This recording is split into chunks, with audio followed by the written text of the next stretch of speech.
Shalom teman-teman. Ada sukacita hari ini. Luar biasa. Wah, luar biasa ya. Bagaimana kabarnya Mas Aldo ini? Kabarnya baik-baik saja. Bagaimana nih kabarnya Mas Pancar? Ya, puji Tuhan luar biasa. Bagaimana dengan Mas Tio? Ya, luar biasa ya. Ya, kembali lagi di Kompra online hari ini. Ya, untuk mulai Kompra pada sore hari ini kita mau ngapain nih Mas Aldo? Nyanyi dulu kali. Oh ya, kayaknya asik ini. Iya, nyanyi Ya, dulu. mari kita menyanyikan lagu. Apa ini Mas Aldo? Dalam Yesus kita bersaudara. Ya, monggo Mas Tio.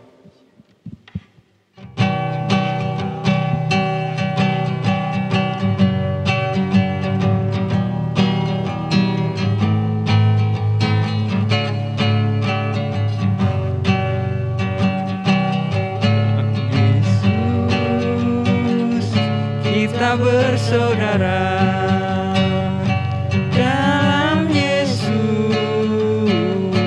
Kita bersaudara. kita bersaudara. Dalam Yesus kita bersaudara. Sekarang dan selamanya. Dalam Yesus kita bersaudara. Ya, kita nyanyikan sekali lagi. Dalam Yesus kita bersaudara. Dalam Yesus Kita bersaudara. kita bersaudara. Dalam Yesus kita bersaudara. Sekarang dan selamanya. Dalam Yesus kita bersaudara. Wah, luar biasa ya Mas Aldo. Ya, mari untuk membuka Kompra pada sore hari ini, mari terlebih dahulu kita berdoa. Mari kita berdoa. Tuhan Allah Bapa yang bertata di kerajaan surga yang mulia, kembali kami menghadapkan hadirat-Mu ya Tuhan, untuk mengucap puji syukur atas segala berkat yang Kau berikan pada kami, sehingga kami dapat kembali bersekutu dan memuliakan nama-Mu. Kiranya sebentar kami hendak mendengarkan firman-Mu, kiranya Engkau berkati kami ya Tuhan. Kiranya apa yang kami terima dapat kami terapkan dan dalam kehidupan sehari-hari. Banyak sekali dosa serta kesalahan, kiranya Engkau ampuni ya Tuhan, hanya dalam satu nama Tuhan kami Yesus Kristus. Kami berdoa dan mengucap syukur. Haleluya, amin. Ya, biar lebih asik, kita ngapain nih Mas Aldo setelah ini? Kayaknya bagi berkat seru nih. Wah, seru nih. Kayaknya ini Mas Tio ini berkatnya banyak pol ini. Ya, monggo Mas Tio dulu bisa. Shalom teman-teman. Salam. Berkat saya hari ini puji Tuhan masih diberi kesehatan, masih diberi umur panjang. Terus puji Tuhan juga diberi kesempatan untuk menjadi pemusik di Kompra Online pada sore hari ini. Terima kasih. Ya, terima kasih Mas Tio. Lalu siapa dulu ini Mas Aldo? Saya Pak Nyanyi. Mas Aldo dulu. Ya udah, saya dulu. Oh ya, monggo. Salam teman-teman. Salam. Berkatnya puji Tuhan masih dalam perlindungan Tuhan dan masih diberi kesehatan dan besok masih mengikuti ujian dan sore hari ini saya ditunjuk sebagai MC. Ya, terima kasih. Ya, terima kasih Mas Aldo. Ini berarti mau tidak mau saya ini sekarang ya. Ya. Ya, salam teman-teman. Shalom. Ya, berkat saya puji Tuhan masih seperti biasa, diberi kesehatan, diberi kecukupan. Terus ya di sekolah ya udah hampir 20 hari tryout terus setiap hari, tapi puji Tuhan masih diberi kesabaran dan kekuatan. Ya, lalu seperti Mas Aldo, puji Tuhan masih diberi kesempatan untuk melayani Tuhan. Walaupun sedikit berbeda ini saya menjadi MC ini jarang-jarang ini. Tapi ya puji Tuhan masih semangat pokoknya. Ya, mungkin itu saja. Terima kasih. Ya, bagi teman-teman yang ingin membagikan berkatnya yang luar biasa, bisa berbagi berkat di kolom komentar ya. Tapi jangan lupa sertakan hashtag bagi berkat cantik. Ya, setelah ini kita mau apa ini Mas Aldo? Mungkin kita menyanyi. Oh ya, ini udah mau firman ya? Ya, sebelum memasuki firman, marilah kita menyanyikan lagu Mampirlah Dengar Doaku.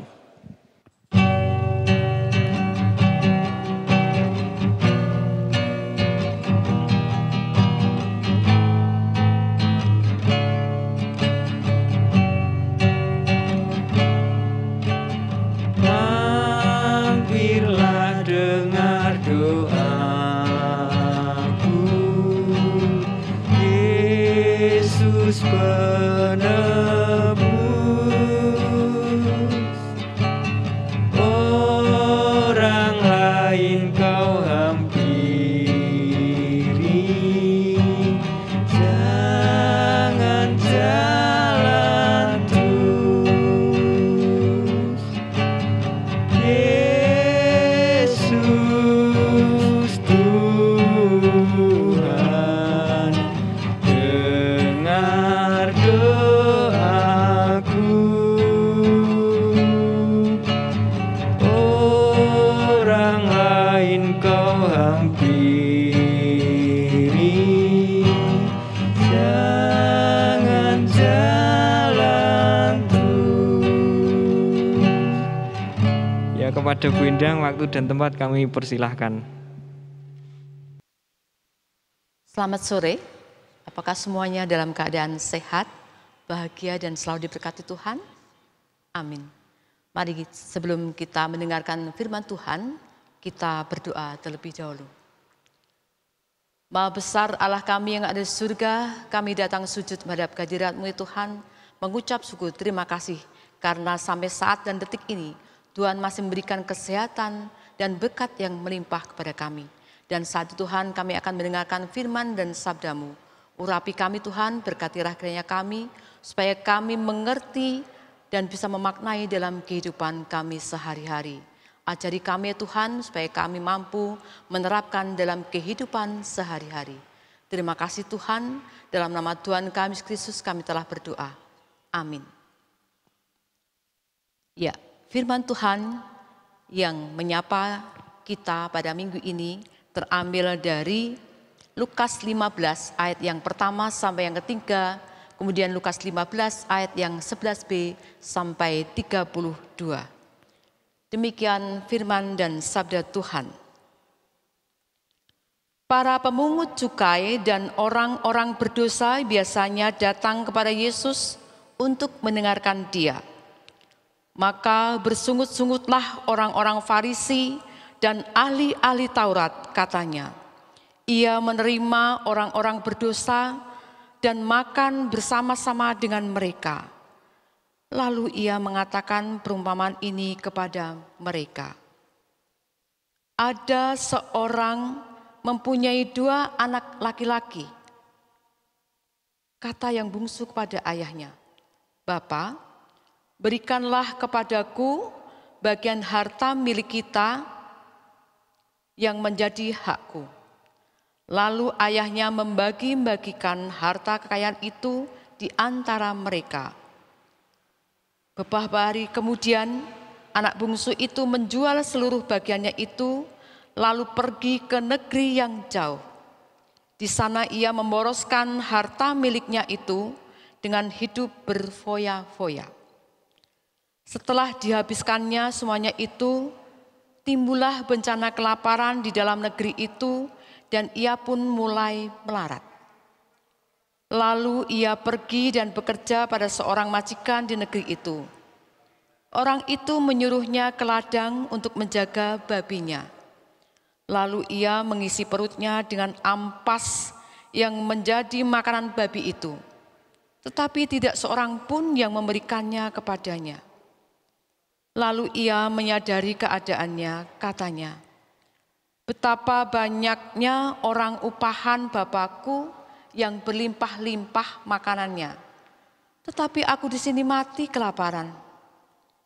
Aku akan bangkit dan pergi kepada Bapakku dan berkata kepada Bapakku, Bapa, aku telah berdosa terhadap sorga dan terhadap Bapa. Aku tidak layak lagi disebut anak Bapa. Jadikanlah aku sebagai salah seorang upahan Bapa. Maka bangkitlah ia dan pergi kepada bapaknya. Ketika ia masih jauh, ayahnya telah melihatnya, lalu tergeraklah hatinya oleh belas kasihannya. Ayahnya itu berlari mendapatkan dia, lalu merangkul dan mencium dia. Kata anak itu kepadanya, "Bapa, aku telah berdosa terhadap surga dan terhadap Bapa. Aku tidak layak lagi disebut anak Bapa." Tetapi ayah itu berkata kepada hamba-hambanya, "Lekaslah bawa kemari jubah yang terbaik. Pakaikanlah itu kepadanya dan kenakanlah cincin pada jarinya dan sepatu pada kakinya. Dan ambillah anak lembu tambun itu, sembelihlah dia dan marilah kita makan dan bersukacita. Sebab anakku ini telah mati dan menjadi hidup kembali. Ia telah hilang dan didapat kembali." Maka mulailah mereka bersukaria. Tetapi anak yang sulung berada di ladang dan ia pulang dan dekat ke rumahnya. Ia mendengar bunyi seruling dan nyanyian tari-tarian. Lalu ia memanggil salah seorang hamba dan bertanya kepadanya, "Apa arti semuanya ini?" Jawab hamba itu, "Adikmu telah kembali dan ayahmu telah menyembelih anak lembu tambun. Karena ia mendapatkannya kembali dengan sehat." Maka marahlah anak sulung itu dan ia tidak mau masuk. Lalu ayahnya keluar dan berbicara dengan dia. Tetapi ia menjawab ayahnya, katanya, "Telah bertahun-tahun aku melayani Bapa dan belum pernah aku melanggar perintah Bapa. Tetapi Bapakku belum pernah Bapa memberikan seekor anak kambing untuk bersukacita dengan sahabat-sahabatku. Tetapi baru saja datang anak Bapa yang telah memboroskan harta kekayaan Bapa bersama-sama dengan pelacur-pelacur. Maka Bapa menyembelih anak lembu tambun itu untuk dia." Kata ayah kepada anaknya, "Anakku, engkau telah bersama-sama dengan aku dan segala kepunyaanku adalah kepunyaanmu. Kita patut bersukacita dan bergembira karena adikmu telah mati dan menjadi hidup kembali. Ia telah hilang dan didapat kembali." Amin. Demikian firman dan sabda Tuhan yang kita dengar pada sore hari ini, dan luar biasa pelajaran yang dapat kita ambil dari kisah perumpamaan berikut ini. Tema yang disodorkan oleh pengurus pada saya adalah jangan ragu untuk bertobat.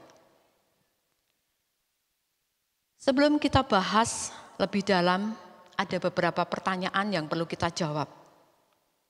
Apakah kita pernah berbuat salah?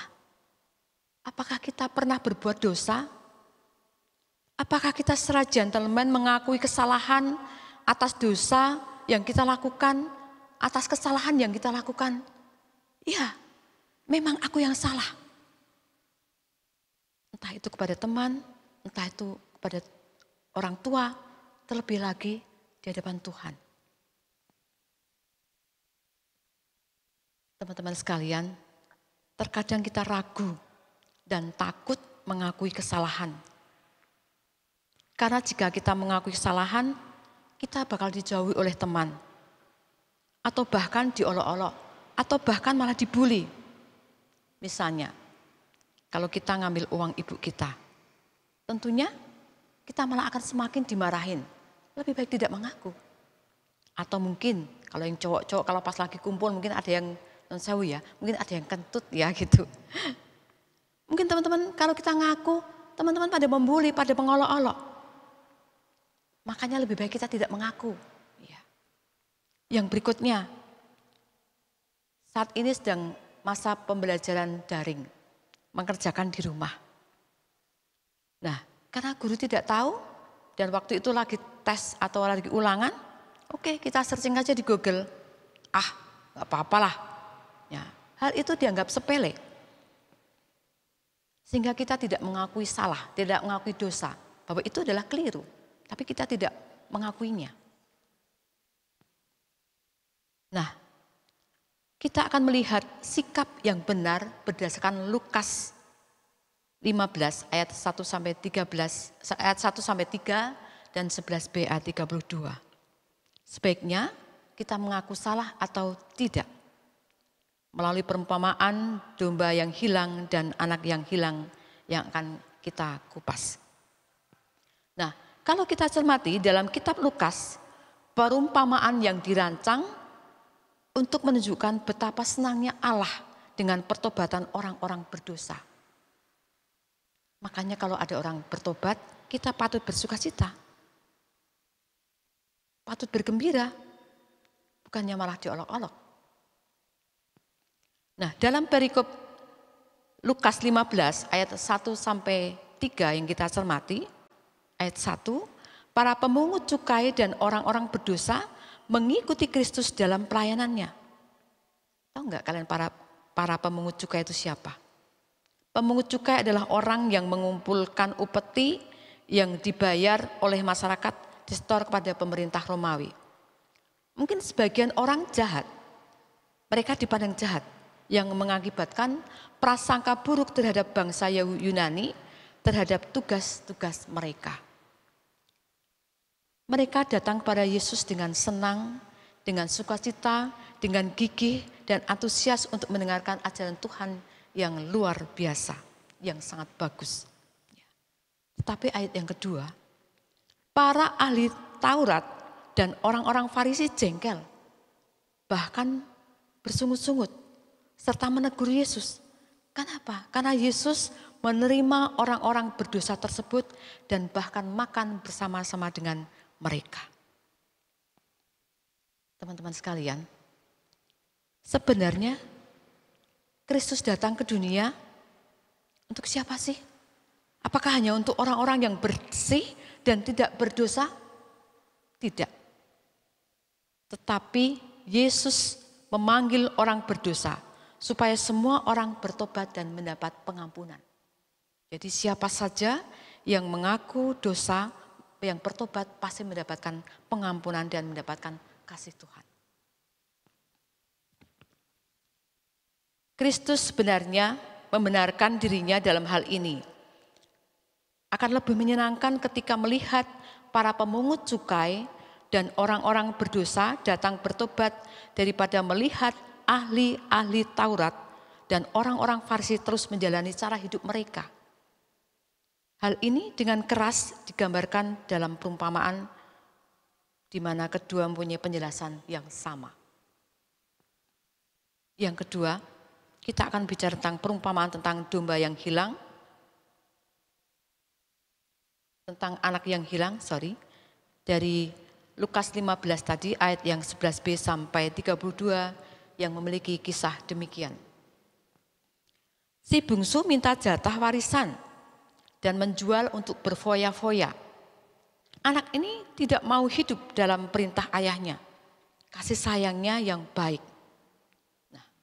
Namun ketika apa yang dimiliki sudah habis dan sirna, bahkan dia menjadi melarat kelaparan, dia minta belas kasihan kepada bapaknya.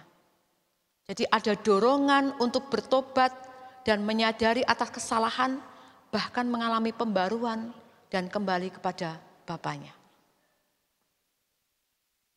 Ada 3 hal yang menarik atau 3 tokoh yang bisa kita pelajari dari perumpamaan anak yang hilang tadi. Yang pertama adalah anak sulung. Dia tidak senang dengan pertobatan adiknya. Dia malah mengungkit kesalahan saudaranya. Jadi ketika saudaranya bertobat, dia bukannya happy, bukannya bersukacita, tapi malah menghakimi. Itu adalah kesalahan besar. Ya. Jadi anak sulung tentunya tidak perlu kita ikuti. Yang kedua adalah ayahnya. Ayahnya di mana kasihnya tergerak oleh belas kasihan si bungsu tadi. Ayah tadi berlari menyambutnya, bahkan mengadakan pesta karena anak yang hilang telah kembali. Nah, ini menggambarkan kasih Tuhan yang senantiasa menantikan manusia berdosa mengalami pertobatan. Tuhan menantikan pertobatan kita agar kita berbalik dari perbuatan-perbuatan dosa kita. Yang ketiga, tokoh yang ketiga adalah anak bungsu. Mari kita belajar dari anak bungsu. Walaupun dia sudah berbuat salah dan berdosa, tapi dia mau berbalik kepada ayahnya. Dia tidak ragu, dia tidak gengsi, bahkan dia tidak takut untuk datang kepada bapaknya. Nah, teman-teman sekalian, Tuhan menunggu pertobatan kita. Jangan ragu atau takut untuk bertobat. Bapa tidak akan mengungkit kesalahan kita. Bapa tidak akan mengungkit kesalahan manusia. Tapi tetap kasih-Nya. Maka dari itu kita juga harus bersuka cita dengan saudara atau orang-orang sekeliling kita yang bertobat, yang mengakui dosa-dosanya, dan yang mau kembali kepada Tuhan. Amin. Mari kita berdoa. Maha besar Allah kami yang ada di surga, kami datang sujud menghadap kehadirat-Mu ya Tuhan, mengucapkan terima kasih Tuhan, karena Engkau telah berfirman dan bersabda buat kami. Ajari kami Tuhan supaya kami belajar mengakui kesalahan, mengakui dosa-dosa kami yang telah kami lakukan, baik yang sengaja maupun tidak. Karena kami percaya Tuhan bahwa Engkau akan menerima kami dengan sukacita. Terima kasih Tuhan, sekali lagi ajari kami untuk bertobat, untuk mengakui kesalahan dan dosa kami. Terima kasih Tuhan, dalam nama Tuhan kami Yesus Kristus kami telah berdoa. Amin. Wah, luar biasa ya, ini firman yang diberikan oleh Bu Endang ini sangat tersentuh ya kita. Ya, terima kasih Bu Endang atas firman-Nya supaya kiranya dapat menjadi pedoman dan dapat kita terapkan dalam kehidupan sehari-hari. Ya, ini sudah terasa, tidak terasa kita sudah berada di penghujung acara ini. Tapi ya jangan sedih, kita pasti akan kembali lagi di Komra minggu selanjutnya. Ya, untuk sebelum mengakhiri Komra pada sore hari ini, maka mari kita berdoa terlebih dahulu yang akan dipimpin oleh Mas Aldo. Ya, marilah kita berdoa. Selamat sore ya Tuhan, terima kasih atas apa yang pada sore hari ini yang Kau berikan kepada kami, yaitu firman yang sangat indah dari Ibu Endang. Berkati Ibu Endang, berilah kesehatan, dan semoga apa yang Bu Endang berikan kepada kami dapat bermanfaat untuk kehidupan kami sehari-hari. Dan kami juga berdoa untuk teman-teman kami yang ada di rumah maupun yang di sini, berikan mereka kesehatan, berikan mereka kesuksesan, dan kami ingin beraktivitas kembali di rumah masing-masing. Dalam nama Tuhan Yesus kami telah berdoa, haleluya, amin. Amin ya. Ya, untuk menutup Komra pada sore hari ini, mari kita menyanyikan lagu apa Mas Aldo? Hari ini kurasa bahagia.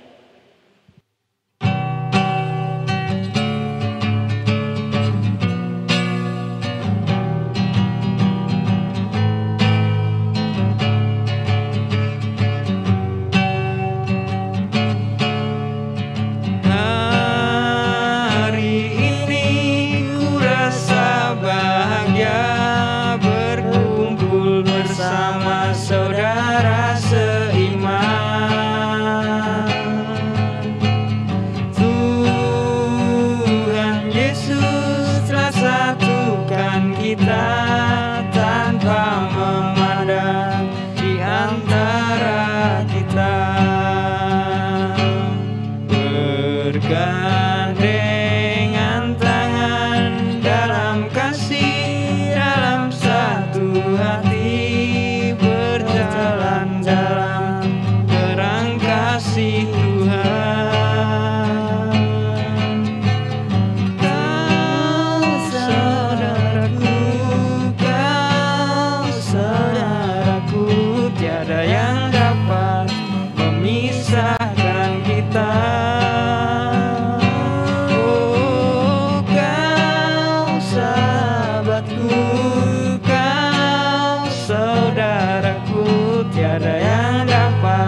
terima kasih. Sampai jumpa di persekutuan selanjutnya. Jangan lupa untuk tetap menjaga kesehatan, mematuhi protokol kesehatan, dan sampai jumpa. Terima kasih. Dadah. Dadah.